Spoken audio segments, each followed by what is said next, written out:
ইন্টিগ্ৰেশ্যনৰ এটা numerical problem লৈছো এক্সামৰ পেপাৰৰ পৰা কুৱেশ্যনত উলিয়াব দিছে integral of 1 divided by 2x plus 7 with respect to x এনেকুৱা টাইপৰ ইন্টিগ্ৰেশ্যনৰ প্ৰব্লেম আমি কেনেদৰে সলভ কৰিম ইয়াক সলভ কৰোতে আমি ইউজ কৰিব লাগিব যে the technique of u substitution বা ইন্টিগ্ৰেশ্যন বাই সাবস্টিটিউশন ইয়াতে এই পৰ্চনখিনি আমি ইউ ধৰিম কাৰণ এই হোল ইন্টিগ্ৰেণ্ডটো 1 over ইউ তেনেকুৱা ফৰ্মত আছে সো প্ৰথমতে লিখিছো let u equals 2x plus 7 এতিয়া আমি ডিফাৰেন্সিয়েট কৰিব লাগিব differentiating u with respect to x ইয়াতে লিখিম du by dx equals d by dx of 2x plus 7 du over dx equals year derivative কিমান হ'ব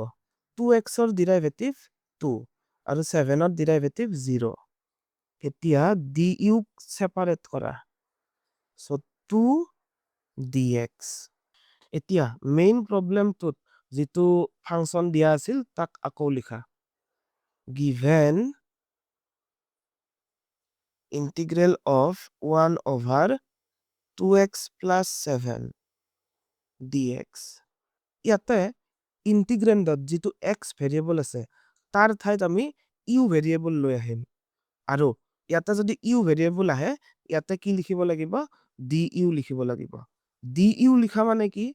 du ৰ ভ্যালু আমি কিমান পাইছো 2 dx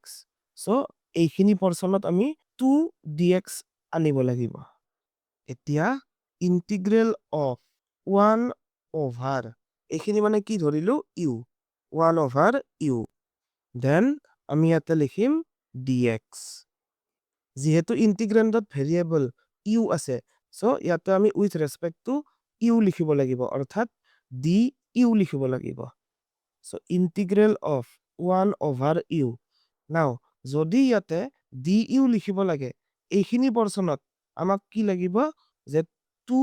dx লাগিব অৰ্থাৎ du is equal to 2 dx so ইয়াতে dx ৰ ঠাইত 2 dx লিখি দিলো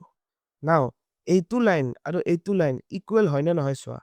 এই দুটা লাইনস ইকুৱেল নহয় সো আমি জবৰদস্তি ইয়াতে এটা হাফ লিখিব লাগিব ইয়াতে হাফ লিখিলেহে এই 2 আৰু এইটো 2 কেনসেল যায় অনলি 1 by u থাকিব